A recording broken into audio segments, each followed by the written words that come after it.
Hallo ihr Lieben, heute stelle ich euch mal eine etwas andere Variante der Baklava vor, die am Balkan fast genauso beliebt ist wie der Klassiker. Wir brauchen etwas gröber gemahlene Walnüsse, Semmelbrösel und Butterkeks. Ich verwende gerne diese Mischung, weil es so nicht zu süß ist, aber wenn ihr jetzt nur Semmelbrösel zu Hause habt, dann nehmt ihr nur Semmelbrösel. Und natürlich Jufka-Teig. Ich habe hier eine Rolle mit 15 Blättern und 500 Gramm Gewicht.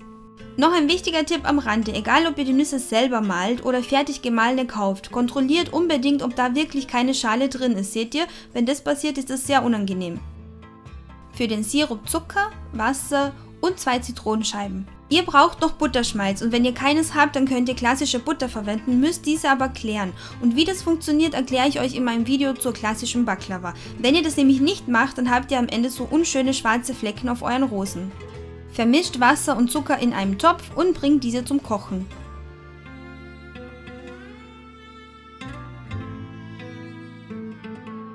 Wenn das Ganze dann so sprudelnd kocht, reduziert ihr die Hitze auf Stufe 7 von 9, damit der Sirup nicht überall herumspritzt und schaut dann auf die Uhr. Es dauert ungefähr 10 Minuten, bis er fertig ist. Danach nehmt ihr ihn von der Kochstelle, legt die 2 Zitronenscheiben hinein und lasst ihn vollständig auskühlen. Vermischt die trockenen Zutaten, also die Nüsse, Semmelbrösel und Butterkeks.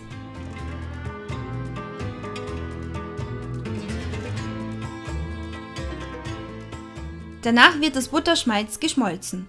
Übrigens, den Zuckersirup könnt ihr auch schon am Tag vorher zubereiten und ihn dann bis zur Verwendung einfach im Kühlschrank lagern. So geht es dann mit der Zubereitung der Rosen noch schneller.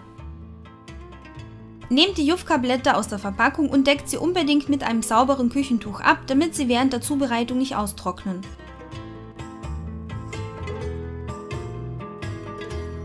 Schnappt euch das erste Blatt, beträufelt es mit dem Butterschmalz und verstreicht dieses. Achtet darauf, auch die Ränder mit dem Pinsel zu berühren, damit die Blätter dann später gut aneinander kleben.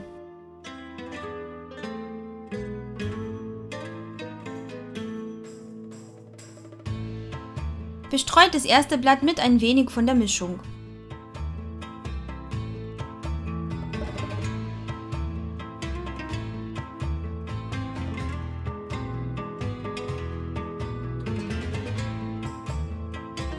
Legt das zweite Blatt leicht versetzt darauf, ihr habt dann oben so einen kleinen Abstand von ca. 2 cm.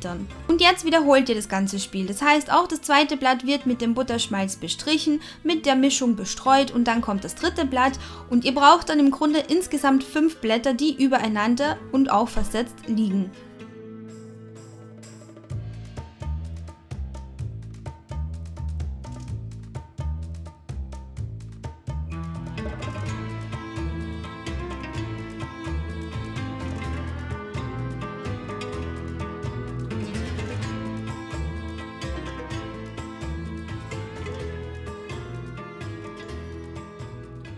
Das heißt, für eine Rolle, die wir gleich machen, braucht ihr 5 Blätter, die versetzt übereinander gelegt werden. Falls in eurer Verpackung nur 12 Blätter drin sind, dann verwendet ihr pro Rolle 4 statt 5 Blätter.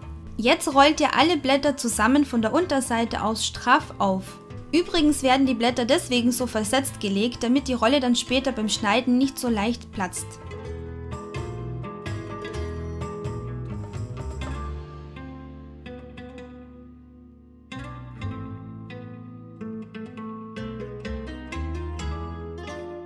Jetzt wird die Rolle in ca. 2 bis 3 cm dicke Stücke geschnitten und ich verwende dafür ganz gerne so ein Stück Papier, das ich mir zugeschnitten habe.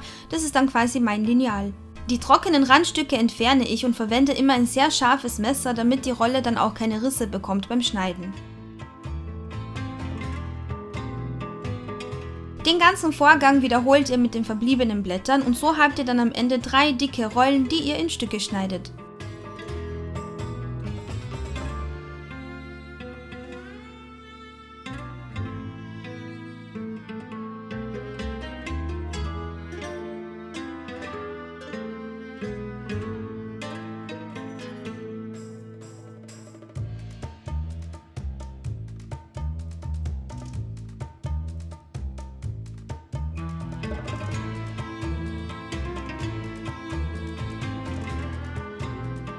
Legt die Rosen unbedingt schön dicht nebeneinander in ein großes Backofenblech oder eines mit dieser Größe. Danach bestreicht ihr jede Rose mit dem übrigen Butterschmalz.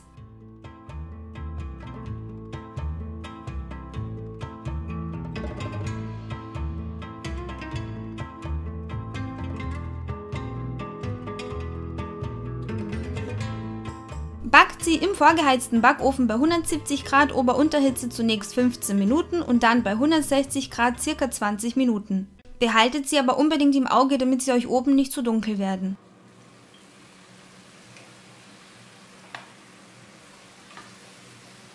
Sobald ihr sie aus dem Ofen genommen habt, übergießt ihr sie mit dem kalten Sirup. Das heißt, die Rosen sind heiß, Sirup ist kalt. Und beim Übergießen sollte man wie vorhin so ein Zischen hören, dann habt ihr alles richtig gemacht.